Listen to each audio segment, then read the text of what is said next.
Not too long ago, I published a collaboration of a video I did with a large group of voice actors called Burning the Pages Episode 1.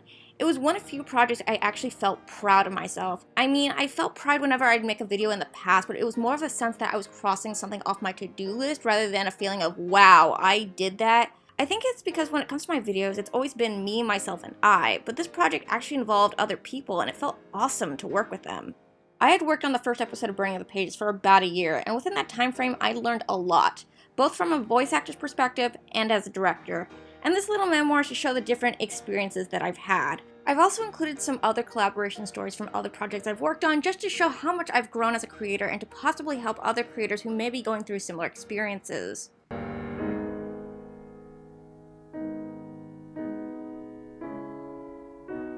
The first story is about dedication and commitment. I've mentioned this in the past, but I've always had and still have a short attention span. Whenever I get bored with a project, I will scrap it and move on to something different. Except making videos is one of few things I don't get bored with. However, it took some time for this hobby to actually grow on me. I started making little slideshows put to weeboo music, and then I moved to Nostalgia Critic influence reviews, and eventually started working on my own original material. From age 12 up until now, I basically taught myself how to make a video. Most of my teaching was literally asking myself, what the hell does this button do? And when it comes to collaboration, you need to be committed and know what you're doing before seeking help.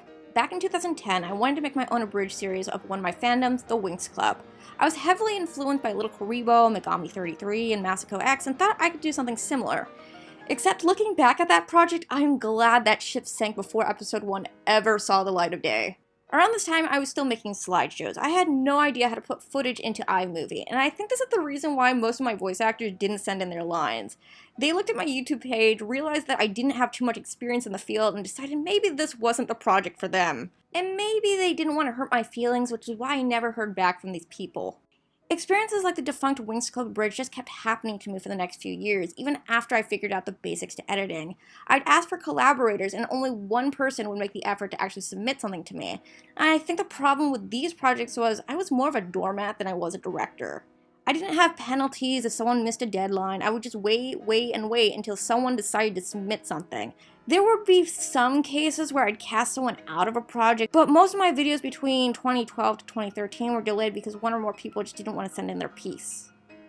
In 2014 to 2016, I worked alone. I did the occasional collaboration, but I mostly focused on my work without the help of other people.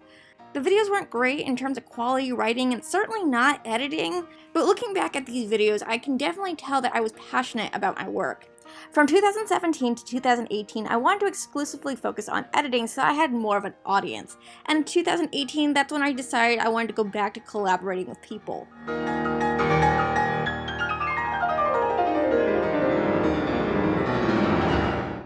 When I was a kid, I wanted to be a celebrity. I vividly remember telling my second grade teacher that I wanted to be famous. So you may be wondering why I'm telling you this story in the first place. Well, when I started making reviews, I desperately wanted to be seen, and it would devastate me to see that my view count was lower than 2 digits. In 2016, I was severely depressed as my editing around this time was abysmal. My passion was still there, but when I look at these videos, I also see pain and suffering that I was going through around this time. I remember when I had my suicide attempt that year, writing about no one missing me because no one watched my videos in the first place. The next year, I went to rehab as my depression was so debilitating I couldn't leave my bed. I had one friend who was a fellow creative individual who helped me with my quality of videos.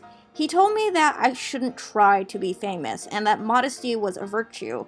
The more attention-seeking I was, the more detrimental my video quality would be, and the more I would hate myself because I couldn't live up to my own expectations.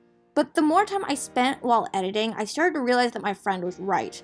I started enjoying making videos again, and the quality of my videos certainly improved. I wasn't making a high view count, yes, but I no longer cared because I just loved making videos. So the moral of the story is, love what you do. Don't do things to get attention because the reality is you're only setting yourself up for disappointment. One thing I've learned from my experiences as a director is you need to like the people that you're working with. Now, if this is a professional gig, this tip may not matter to you as you have bills to pay, but if it's a passion project, this will make or break you. Back in December, I included 4 new people to the team, 2 of which I could not stand. One person I got rid of immediately as soon as I realized her lack of interest on being on this team, And the other, I made the mistake of casting him in the first place, and something was very off about him even in the auditions. I tried to have a thick skin, and I tried to tell myself that I needed to be more accepting of this person. But the more I told myself that, the more I hated this guy. I tried to get input from my friends about this guy, and they all asked me, so why did you cast this guy in the first place? To which they had a point. Working with people you can't stand makes the project less fun, and I had a feeling most of the team knew that I was not having it with this guy, as the group chats were becoming less inviting and more hostile. And I decided to remove this guy from the team before things got any uglier. And the moral of that story is, it's okay not to like somebody. There's no law saying you have to love everyone who has a similar interest to you. If someone makes you feel uncomfortable and you aren't paying them anything, you have every right to remove them from your project. If you're worried that you're going to sound too mean by removing someone from your team, don't. The more you keep working with these people, the less fun you and the other collaborators will have. Find someone else and move on.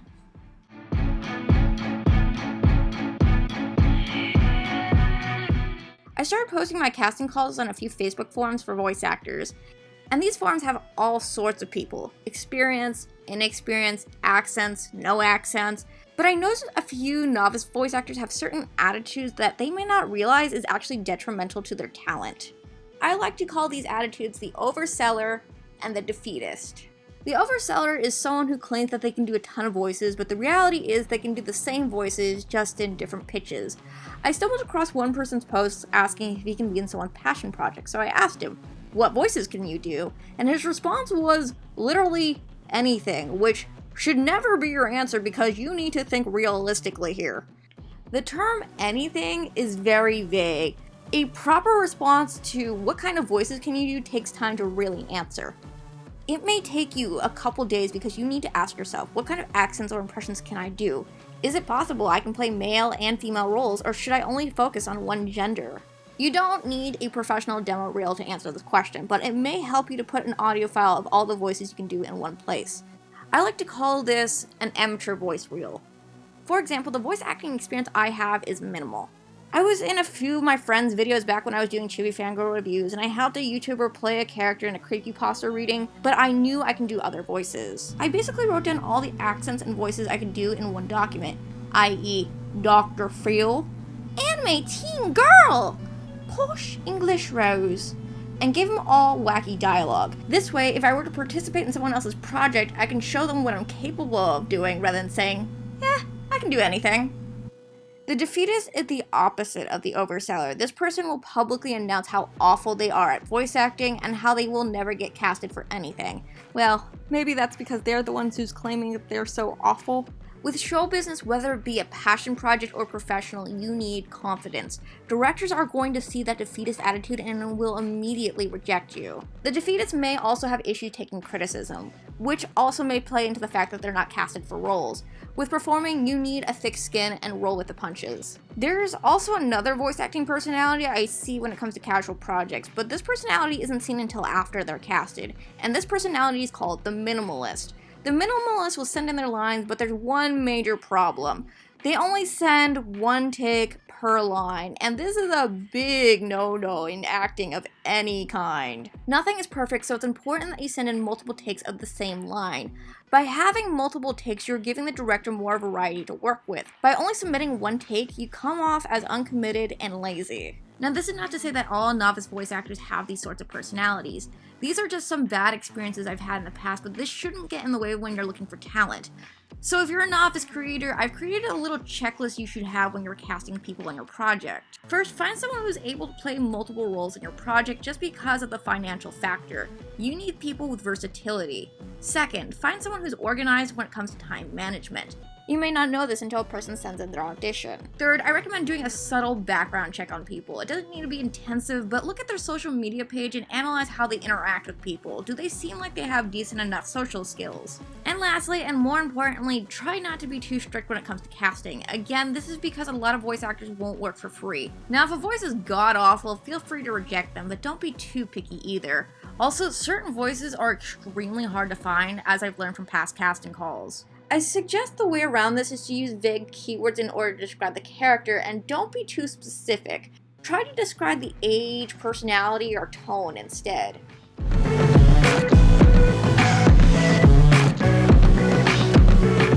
This little story is all about expectations. A mistake I see with a lot of novice directors is an unfair amount of expectations with little room of flexibility.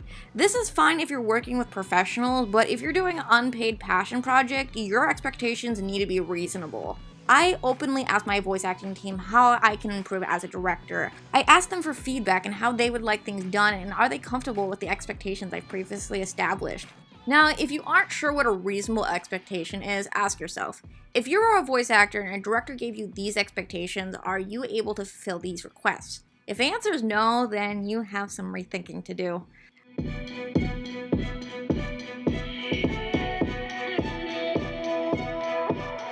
Over the course of 2019, I scrapped 5 projects, each for different reasons.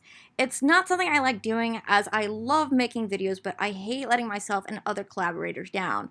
Now, thankfully, only 2 of these projects involved the team. The other 3 were personal projects I would do without them. These 5 projects taught me a valuable lesson as a creator, that I'm a little too impulsive. The 3 solo projects never even had scripts, so I wasn't that guilty of removing them from my to-do list, as my team brought me joy and I looked forward to working with them rather than going back to my old lonely roots. The 2 projects that included the team were scrapped because they consisted of unfinished scripts and underwent 100 different rewrites. And I learned from working on Burning the Pages, it helps if you have an assistant writer just to help you determine if a script is finished or not. Now, it's okay to rewrite a scene or a line every now and again, but there's a difference between adding and removing a line versus complete and utter chaos. There would be scenes removed one week but then added again next week, and then the week after a different character would have those exact lines, and this occurrence would go on for several months. Now, there is a way around scrap projects if you feel that the guilt is overbearing. Simply rebuild from scratch. For example, one video I scrapped was called How to Be a Voice Actor, and it did involve the team, and it actually influenced me to make this video instead. I felt it was better to share my stories as a director in a more personal video compared to whatever this is supposed to be. If you're a voice actor, know what you are doing when it comes to recording and editing, or at least have a friend help you. Don't always rely on the director to edit your lines for you. Someone's gonna edit this, right? So those are my stories about being a director. It's been an amazing journey these last few months. I did not expect to come this far. I thought I'd crash and burn within a couple months, but instead, I went forward. To all the voice actors and other collaborators on the digital circus, thank you. I enjoy working with all of you, and I hope to continue on more projects.